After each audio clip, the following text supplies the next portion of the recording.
next morning, he succumbed to the massive trauma his body had endured. The doctors explained that it was easier to name the bones in his body that had not been broken than those that had. In the span of 10 hours, I went from pleading with God to raging against him.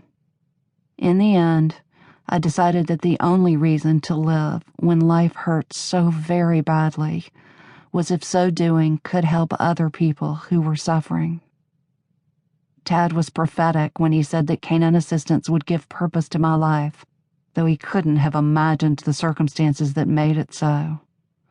Money was extremely tight after Dad died, and it took my mom and me almost 11 years to raise the money to start Canine Assistants, but we finally succeeded in December of 1991. Some 2 decades later, the amazing things I've seen dogs do for the people they love have left me in awe of their willingness and capabilities.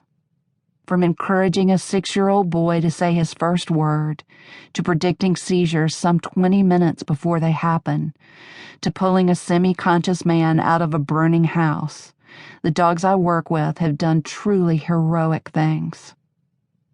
When I started Canine Assistants, it was with the goal of improving the lives of people in need.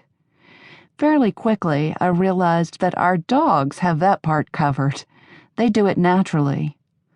Today, my job is to determine how to make it easier for dogs to be successful with their people. And I'm lucky. Every day, I have perfect opportunities to research how best to do this, since I live on the Canine Assistants property and run a program that has 110 to 140 dogs between birth and 2 years of age at any given time. After 25 years of directing Canine Assistants, I had an epiphany about the way we relate to our dogs, which has led me to overturn many of my own methods and to question a lot of the prevailing wisdom in the dog world. The trainer who worked with us at the start of Canine Assistants was a wonderful woman, but unfortunately she was deeply steeped in the predominant training methods of the day, which included the use of pinch collars, choke chains, and ample amounts of punishment to compel dogs to do what we wanted them to do. While these techniques always made me uncomfortable, it took years of experience before I was confident enough to challenge the status quo. Deep down, I believe that it is essential to understand what dogs are thinking and feeling, even as we seek to control what they're doing, something that many dog trainers have traditionally discouraged as unknowable and irrelevant. I wrote about this in my first 2 books, Through a Dog's Eyes and In a Dog's Heart. Fortunately, there are scientists who have been working for the past 2 decades to prove my beliefs valid.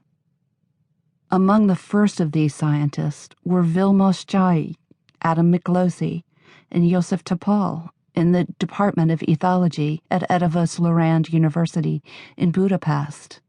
Established in 1994, their research center, now known as the Family Dog Project, became the first in the scientific world dedicated to the study of the domestic dog.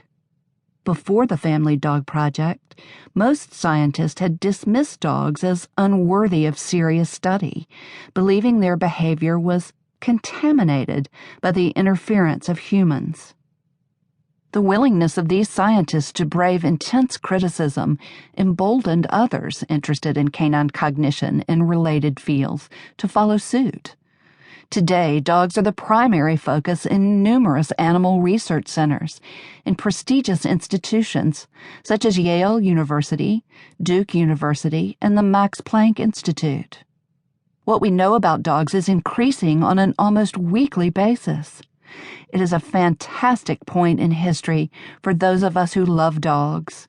The data emerging from these research centers is not only fascinating, it's relevant to the way we work and live with our canine best friends.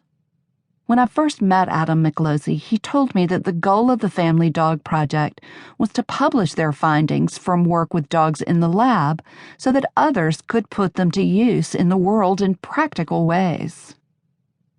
I had become increasingly aware that our current relationship with dogs is far from optimal, and the findings of these scientists produced a series of aha moments for me.